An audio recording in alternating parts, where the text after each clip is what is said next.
India ಫಸ್ಟ್ಗೆ ಸ್ವಾಗತ. ನಾನು ವಿದ್ಯಶ್ರೀ. ಯತೀಂದ್ರರ ಉತ್ತರಾಧಿಕಾರಿ ಬಾಣ ರಣ ರಾಜಕಾರಣಕ್ಕೆ ನಾಂದಿ ಹಾಡಿದೆ. ನೋಟಿಸ್ ಕೊಟ್ರೆ ಖಡಕ್ ಆನ್ಸರ್ ಎಂದ ಸಿಎಂ ಪುತ್ರ ಮತ್ತೆ ಪಂಚವರ್ಷ ಭಜಿಸಿದ್ದಾರೆ. ಅತ್ತ ಕೃಷ್ಣ ಬೈರೇಗೌಡ ಮಂತ್ರಿಗಿರಿ ತ್ಯಾಗಕ್ಕೆ ಸಜ್ಜಾಗಿದ್ರೆ ನವೆಂಬರ್ ಮಧ್ಯಂತರದಲ್ಲಿ ಸಿದ್ದು ಡೆಲ್ಲಿ ಯಾತ್ರೆಗೆ ಡೇಟ್ ಫಿಕ್ಸ್ ಮಾಡಿದ್ದಾರೆ. ಬಹುದಿನಗಳ ಬಳಿಕ ಪಾಲಿಟಿಕ್ಸ್ನಲ್ಲಿ ಎಚ್ಡಿಕೆ ಆಕ್ಟಿವ್ ಮೂಡ್ಗೆ ಬಂದಿದ್ದಾರೆ.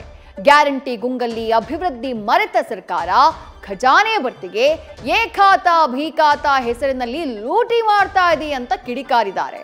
ಯಾರಿಗೂ ಹೆದರೋ ಮಗನೇ ಅಲ್ಲ ಅಂತ ಹೇಳಿ ಡಿಕೆ ಶಿವಕುಮಾರ್ ಅಸೆಂಬ್ಲಿಗೆ ಕರೆದಿದ್ದಾರೆ. ಮಾಜಿ ಸಂಸದ ಪ್ರತಾಪ್ ಸಿಂಹ, ಶಾಸಕ ಪ್ರದೀಪ್ ಈಶ್ವರ್ ನಡುವೆ ವೈಯಕ್ತಿಕ ತೇಜೋವಧೆ ಕದನ ಕೀಳು ಮಟ್ಟಕ್ಕೆ ಇಳಿದುಬಿಟ್ಟಿದೆ.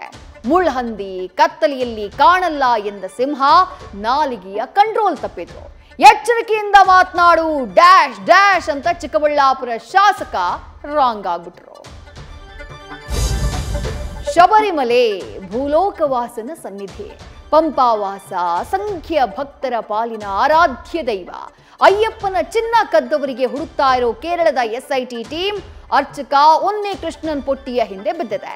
ಬೆಂಗಳೂರು ಬಳ್ಳಾರಿಗೂ ಲಿಂಕ್ ಬಸ್ತಿದ್ದು ರೋದ್ದಮ್ ಜ್ಯುವೆಲರಿ ಮೇಲೆ ರೇಡ್ ಆಗಿದೆ.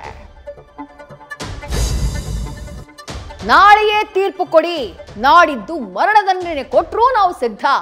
ಇವತ್ತು ಕೋರ್ಟ್ನಲ್ಲಿ ದರ್ಶನ್ ಪರ ವಕೀಲರ ಕಟ್ಟೆಯೊಡೆದ ಸಿಟ್ಟಿನ ಪರಿ ಇದು. ಹಾಸಿಗೆ ದಿಂಬು ಕೊಡಬೇಕೋ ಬೇಡವೋ ಅಂತ 1.5 ತಿಂಗಳು ಕಳೆಯಿತು ಅಂತ ಕೆರಳಿದ್ರು. ಆದ್ರೆ ಕೋರ್ಟ್ ಮಾತ್ರ 29ಕ್ಕೆ ವಿಚಾರಣೆ ಮುಂದೂಡಿತು. ನ್ಯೂಸ್ ಫಸ್ಟ್ ನಿರ್ಭೀತಿಯಿಂದ ನಿಮ್ಮ ಪರವಾಗಿ.